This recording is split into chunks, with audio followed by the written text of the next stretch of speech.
Ô, Vampeta, você foi citado porque ele não... Você viu a carreira do cara, dormia 10 horas, tudo você vem falar que ele entrega paixão. Isso aí não, isso é impossível. Aí pegou mal pra você. E ele foi um cara que eu aprendi também.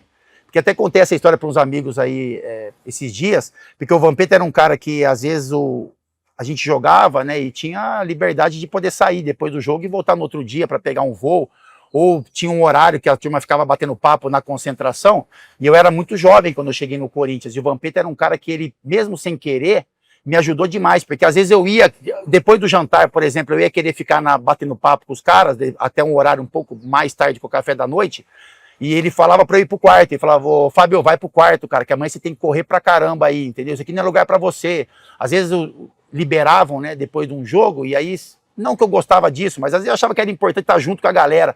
E ele falava, Fábio, não, vai dormir, porque você não tem idade, enfim, tá sendo convocado pra seleção, por exemplo, estava muito isso dele.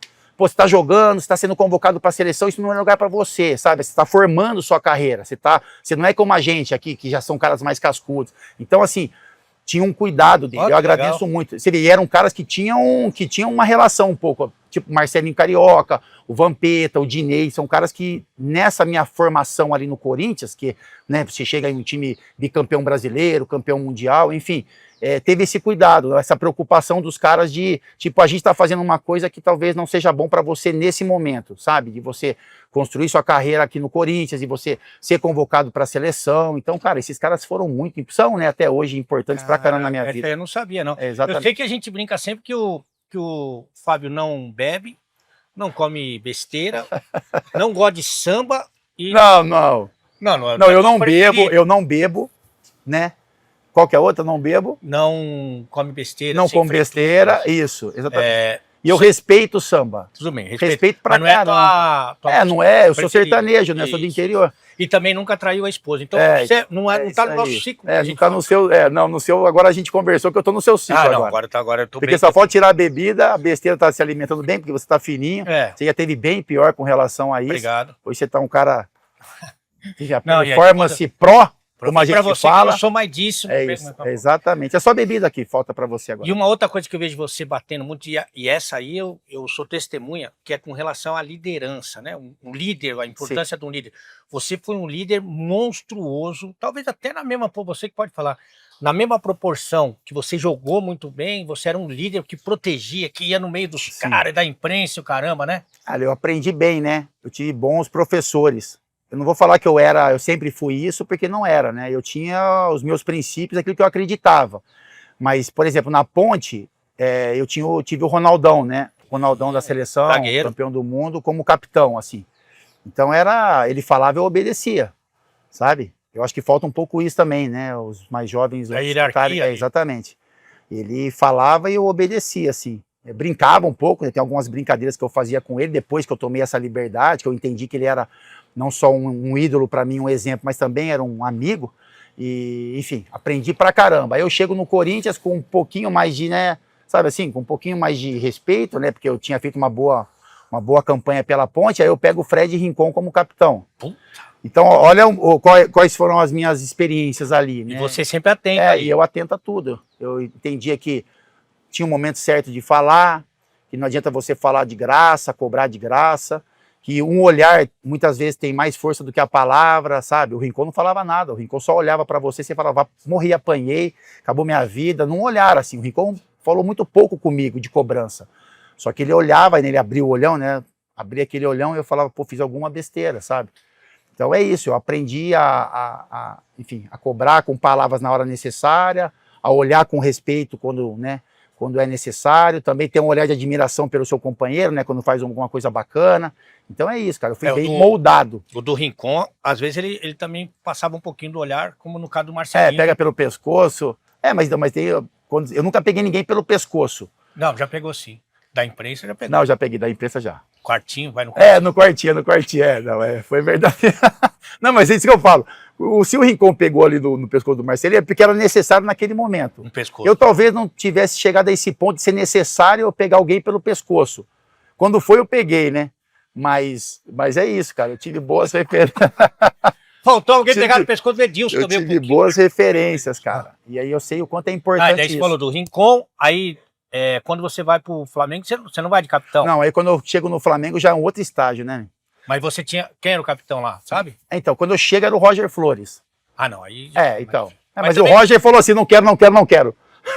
Fica pra você. Mas você sabe que o cara inteligente, você é um cara inteligente, ele aprende também com as coisas que você não faria. Vamos Claro supor. que sim. O que eu faço, que é o contrário... Claro que sim. Eu peguei isso aqui, que acontece durante muito tempo na minha vida, dos 18 até os 27. Eu falando de mim que ninguém quer saber. Não, eu quero saber, sim. Era jogador de futsal profissional e era treinador das faculdades, né? Fiquei 23 anos de treinador. Então, durante os 18 aos 27 ali, eu era treinador e era jogador. E eu peguei treinador ruim. E aí o treino não ia, a jogada não ia, a administração de vestiário não. Aí eu não pegava assim, então esse cara não dá para aproveitar nada. Dá para aproveitar muita coisa. O que é o contrário que esse cara faz, que eu acho que eu posso usar, né? Tem isso também, né? Eu peguei um capitão na ponte, ali, logo no começo assim, da carreira, e aí você vê uma coisa que me marcou assim, cara, marcou minha vida. E é uma coisa que eu brigava muito também, né, com relação a quando a gente tinha algum problema financeiro, né, de salário atrasado, eu batia muito pelos caras que ganhavam menos, sabe? Pelos funcionários, enfim. E isso foi uma lição que eu tive, assim, porque eu estava começando na ponte, a gente ganhava um salário logicamente bem menor, né, porque também era um início de trabalho, a ponte também tinha suas limitações com relação a isso. Eu lembro que teve uma premiação, assim, de um acesso que a ponte teve, e eu não estava jogando, sabe? E aí eu cheguei, né, eu fui no capitão, aí, aquele negócio, sabe, você passa no guichezinho lá e pega o seu envelopinho lá que tinha na época, e aí eu fui nele e falei, pô, capitão, queria saber se eu vou ter algum valorzinho, né, porque eu não joguei. Ele falou, Fábio, a partir de hoje, eu pego o meu e vou de férias, sabe? Se você se vira. Caralho! Bem assim, bem Cada assim. cachorro que ama a sua... Exatamente. Pô, eu vou pegar o meu aqui, vou sair fora e agora eu vou tirar minhas férias e cada um que pegue o seu. E, enfim, isso não sei se é lado bom ou ruim, eu tenho certeza que foi, né, para mim foi um lado bom que aconteceu. Capitão, a vida devolve. Exatamente. Não, e devolveu porque a gente sabe, né, não vou citar o nome, mas a gente sabe o caminho, né, que, por exemplo, eu tomei. Coloca o arroba dele só um pouquinho depois. Para saber. Mas é isso ali. Eu fui um cara que aprendi com isso e eu brigava muito por essa questão. Quando eu tive essa função de capitão, eu briguei muito pelos caras que, por todos, assim. A gente brigava, lutava para que esses caras recebessem até primeiro do que a gente. Enfim, eu no Flamengo tive alguns episódios até do clube querer, em um momento de dificuldade, né, querer pagar, por exemplo. Chegou a acontecer isso no Flamengo. Do Flamengo, a gente tinha um clássico contra o Vasco importante, o Flamengo estava numa situação financeira difícil e agradeço, tenho um orgulho gigante do que o Flamengo se transformou hoje, né, porque eu peguei um Flamengo muito complicado, um Flamengo que eu falo, né, e o torcedor me entende com relação a isso, era o Flamengo do Maracanã, sabe, do Zico, dos jogadores, era o Flamengo que quando ia para o Maracanã, era uma potência, né, 70 mil pessoas, a história de conquistas, enfim, só que a estrutura e a questão financeira era muito problemática, assim. Hoje o Flamengo se transformou. Mas assim, eu peguei um episódio no Flamengo que o clube fez um movimento de, como não tinha dinheiro, de pagar só os titulares daquele jogo, sabe? E o dinheiro acabou entrando na nossa conta. E aí eu senti um movimento dentro do ônibus, né, que a gente na época não tinha nem, a gente ia no caixa eletrônico para tirar o papelzinho para ver se tinha saído o dinheiro ou não tinha muito aplicativo. Né, os caras iam lá, na Gávea tinha um caixa eletrônico, o pessoal saiu o dinheiro, todo mundo corria lá e sacava o extrato e eu comecei a ver gente comemorando e gente chateada no ônibus. Só que o pessoal tinha tinha muito respeito, então eu percebia mais nos olhares do que via até mim para falar as coisas. E eu senti um ambiente ruim, o cara tá murchinho, tem um comemorando, o outro tá muito murcho. Eu falei, o que tá acontecendo? Aí os caras, capitão, parece que saiu o pagamento, né? E saiu, meu extrato tava, mas não saiu para todo mundo. Puta. E aí eu lembro que eu liguei pro Kleber Leite lá, que é um cara que eu tenho até hoje carinho, né? Eu tenho um sentimento muito bacana por ele, porque ele que me levou pro Flamengo, ele que me entendeu em muitos momentos. E eu convenci os jogadores primeiro, que aquilo não ia acontecer, quem tivesse recebido, e que o dinheiro ia sair da nossa conta. Ou ele ia ser pago para todo mundo, ou ele ia ser dividido, que saiu para todo mundo. E aí, assim, acho que foi a primeira vez na história de um sistema bancário que o dinheiro entra e sai da conta, sabe? Num sábado, porque era uma sexta-feira à noite. Eu falei, se no sábado tiver desse jeito, eu praticamente não entro em campo.